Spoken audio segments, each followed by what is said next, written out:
महाराज जी, मेरा एक प्रश्न है। महाराज जी, मुझे वो सीमा समझ नहीं आती कि कहाँ तक माफी देनी चाहिए और कहाँ तक नहीं, क्योंकि हम कभी कभी किसी को भक्ति भाव में माफ करते रहते हैं तो उसका परिणाम। देखो, हम स्त्री शरीर में तो बहुत कम सीमा रखते हैं। साधु हो या पुरुष शरीर हो तो उसमें सीमा रख, इसमें बिल्कुल क्षमा शब्द ना, इसमें क्षमा शब्द नहीं। एक बार कोई अगर गलती करने की कोशिश करे, क्योंकि आपका शरीर स्त्री शरीर है, तो दोबारा हरकत करने का चांस ना दिया जाए।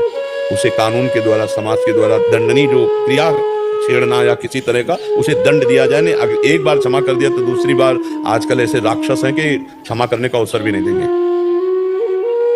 हमारी प्रार्थना समझना, प्रश्न का उत्तर सबके लिए एक जैसा नहीं होता। जैसे एक जैसे बुखार है, 50 लोग बुखार के गए तो एक ही जैसा बुखार थोड़ी होता है। बुखार की अलग अलग क्वालिटियां होती हैं, उसके अनुसार उसकी दवा होती है। तो आपके लिए यह है कि प्रथम जो अपराध की चेष्टा करे, तो प्रथम में ही उसको क्षमा ना करके दंड विधान के, तो उससे वो शासित हो जाएगा। अगर आपने मुस्कुराकर क्षमा भाव कर दिया कि चलो तो अगली बार, अगला चांस तो आपको क्षमा का नहीं देगा सामने वाला, क्योंकि आसुरी प्रवृत्ति से लोग, और आसुरी प्रवृत्ति को दंड विधान के द्वारा ही शासित किया जा सकता है, विनय के द्वारा नहीं।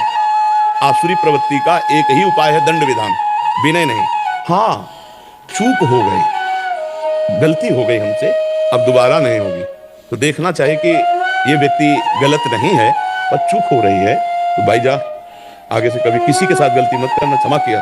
लेकिन अगर वो चूक ना करके दंड नहीं, अपराध की प्रवृत्ति में आगे बढ़ रहा है, तो फिर हमें क्षमा नहीं करना चाहिए।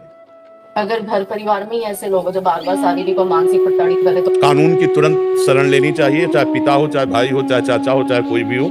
ऐसे को दंडनीय अपराध है, दंड देना ही चाहिए। अगर एक बार है तो चल जाता है कि मानो जैसे किसी ने कुचेष्टा कर, बुद्धि भ्रष्ट हो गई, कुचेष्टा की भावना, तो हमें लगता है कि अगर ऐसा कुछ हो कि ज्यादा नहीं, केवल चेष्टा मात्र, तो हम क्षमा करने की मार्ग में है कि शायद बुद्धि भ्रष्ट हो गई, खान पान दूषित हो गया और गलत भाव, तो वो संभाल सकता है अपने आप। लेकिन ऐसा कि पुनरावृत्ति हो रही हो तो फिर वो चूक नहीं है, फिर वो अपराध है। देखो, हम बच्चा तुम्हें बतावे, घर परिवार में या बाहर भी, अब ऐसे जो राक्षस क्रूर स्वभाव के हैं उनकी बात तो अलग है। नहीं, अपनी दृष्टि और अपने नेत्रों में पावर होना चाहिए, तो जल्दी कोई एक बात और समझ लो, हम बच्चापन से बाबा जी रहे तो ये इसका भी अनुभव है हमको गंगा किनारे, कि अपनी दृष्टि पवित्र है और अपनी दृष्टि में जान है, तो दूसरी दृष्टि हमारे प्रति ज्यादा।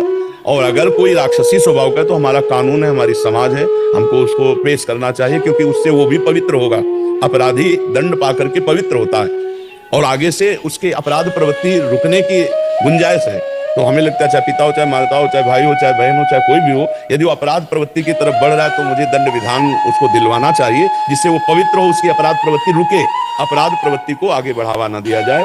सद्भावना सबके प्रति है, लेकिन आजकल बच्चा ऐसा वातावरण चल रहा है, पति पत्नी को, पत्नी पति को, पुत्र माता पिता को, माता पिता पुत्र को, कहीं भी कोई संबंध सुरक्षित नजर आ रहा है क्या?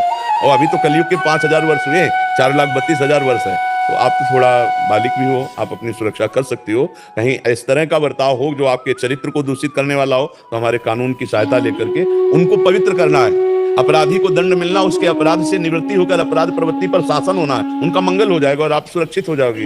और भगवान का नाम जप करो, सबके प्रति भावना ये करे कि सबकी बुद्धि शुद्ध हो, सबका मंगल हो। और एक सीमा है, जब उसके आगे कोई बढ़े तो फिर अपने को सुरक्षित रखना चाहिए। और ये बहुत हर बच्चे को बात सुनानी चाहिए, ये हर बच्ची को बात सुनानी चाहिए कि जिसका किसी भी परिवार के सदस्य से या पड़ोस से कहीं भी, वैसे तो स्कूलों में भी सिखाया जाता है अच्छा स्पर्श और बुरा स्पर्श, वो अंग्रेजी में टच, हाँ, ये ऐसा सिखाया जाता है बच्चों को भी कि अगर ऐसे कोई टच करे तो समझो गंदा आदमी है, ऐसे टच करे तो अच्छा आदमी है। तो आप तो बालिक हो, तो आदमी की एक दृष्टि में पता चल जाता है आप कैसे देख रहे हो। बस देखना और स्पर्श करना और बोलना, ये मतलब पता चल जाता है कि आपका मतलब क्या उद्देश्य है। तो हमको उसी समय सावधान हो जाना चाहिए। अगर पूज्य जन है, अपने परिवार के जन है, तो खुल करके बोलना चाहिए। क्या है तरीका आपका, ये आपका तरीका क्या है? अगर इस तरीके से आप, तो फिर हमारे भारत सरकार ने व्यवस्था की, कानून की, आप जाकर के वो प्रार्थना पत्र दीजिए, रिपोर्ट कहते हैं, या हाँ जो भी कहते हैं, उससे सुरक्षा में आइए।